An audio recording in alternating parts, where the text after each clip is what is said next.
Hey, my name is James Nicholson. Mortgage rates have hit the lowest levels for 2 years. This is really positive news for those people that are remortgaging this year. Maybe you want to buy a property. Maybe you've got to refinance an existing property. Maybe you want to jump in to the buy-to-let game. Well, interest rates are moving in the right direction. Could they be better? Yes. But the fact is that things over the last year or so have been really crazy. We've had some ultra high interest rates and now they're starting to soften.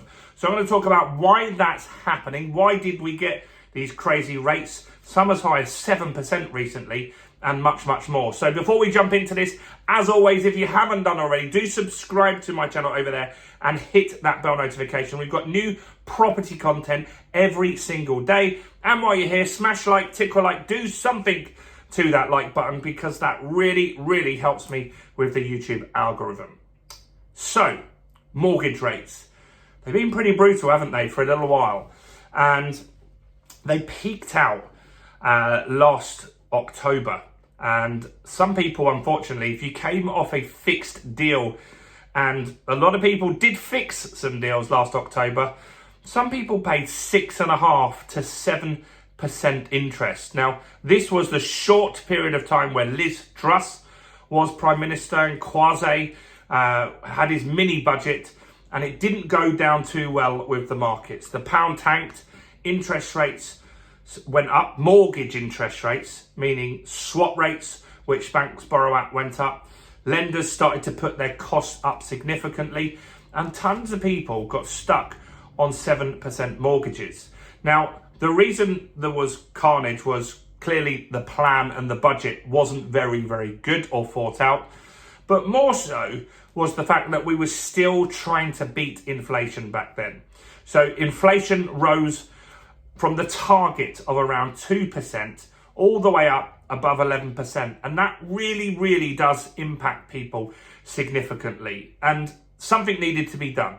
Now, the Bank of England's main task is to keep inflation in check, which they did. They brought the interest rates up. 14 times in a row they put interest rates up, which is crazy. And we went from nearly 0% interest rates to 5.25%. That's the bank's base rate. The banks obviously put their rate on top of that. They didn't have much faith in what the government was doing, so they put 6.5%, 7% mortgages out. I saw someone talking about getting a 10% interest mortgage at that time.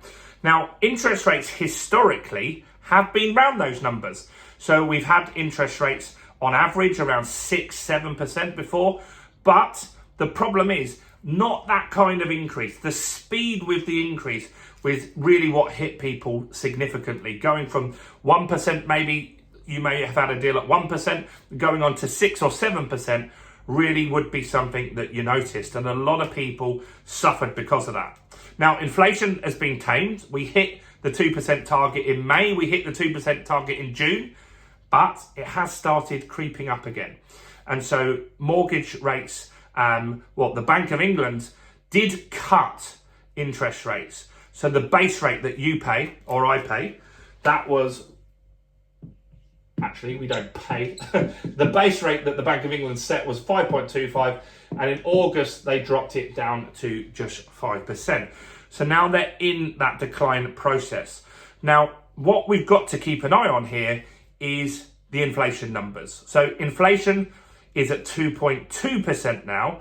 It was expected to go to 2.3%. It didn't go up as much, so that was a good sign. And it's expected by the end of this year that inflation could go back up to 2.75%. But with all of this going on, with the Bank of England base rate now sitting at 5%, with inflation dropping to 2%, but now starting to creep up again, mortgage rates that you pay, or mortgage rates that I pay, have come down significantly in the last 6 weeks. So I want to discuss why that's happening. Well, lots of this is to do with the market, the transaction volume in the market, and it's not busy at the moment. And so banks in December of 2023 saw a flat massively declining market. It was about 25% down at that stage. And so they wanted to stimulate the market again. So what they did, they had a mortgage price war. The bigger banks, JP Morgan, they dropped the rates that HSBC and the normal banks can borrow money at, giving them a bit more margin and then allowing them to drop rates to you and I. And they started a price war early this year. Now, that went on for a few months, and that did stimulate the market. The market got busier in January, February, and March this year. Then, when it got busier, they started to creep rates back up. We then had an election, and we had people that just paused and sat on the sidelines. There's lots of people that could buy, that could afford to buy, that want to buy, but they don't want a few things to happen. They don't want to buy at the peak of the market. They don't want to also buy at peak interest rates. Because inflation was going down at that stage, 3.5%, 4% early summer, people had the belief that interest rates with the Bank of England were going to drop, meaning that mortgage rates would probably drop off the back. So that just means they sit on the side and they wait. We also had an election where people wanted to see which party is going to get into power. Now, the reason you might want to check that is because let's just say the new party that got into power decided to abolish or pause or give us a stamp duty holiday. You wouldn't want to buy and then hear the next month stamp duty was gone for a few months, would you? So that slowed down transactions on that side. But the main reason rates have been dropping, mortgage rates have been dropping, is the slowdown in the market. And they're trying to stimulate the market, but they've also got on the horizon the fact that the Bank of England has started dropping rates. Now, you can get some cracking deals at the moment. If you have a buy-to-let property, or you want to get a buy-to-let property, there is a deal at 3.9% with the mortgage works. This is the lowest in 2 years. That's a cracking rate, and that's going to stimulate the market and get more people back into it. There's also a deal with NatWest on a residential basis at 3.89%.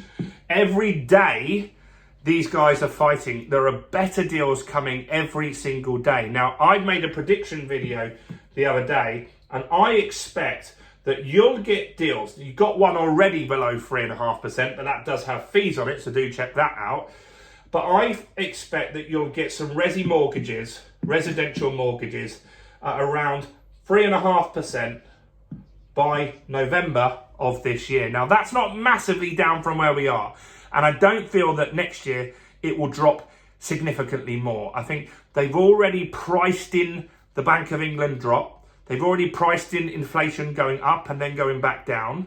So all of this is dependent on how many transactions happen in the market. If it's a quieter market, as it is right now, although it is getting busier, if it stays quiet, then they will want to keep these rates, get aggressive and get more business. And this is the way that the banks will do it, by fighting each other to get your business and my business, right? That's how it's going to work. And so interest rates are moving in the right direction. We're at a 2-year low, which is great. And what will also be positive is those people that fix their rates at these higher rates, 6%, 7%, when they redo their deals, they're going to see significant drops in their payments, which is good. Of all the mortgage holders in the whole of the UK, about a third of them are still on the ultra low interest rates, meaning they took a 5-year deal when the rates were 1% or 2%. And for those people, it will still be a market jump up in costs, but way better than it would have been if it was 7% interest rates. So interest rates are moving in the right direction. We're constantly seeing new rates every single week, and I'll keep you updated with all the new deals as and when they come on. So do make sure you subscribe just to get that data and know what's going on. I hope this makes sense to you. Any questions, comments or observations, do comment below. We always reply to every single comment on the channel. And make sure you check out all the other content on my channel, including this video right here.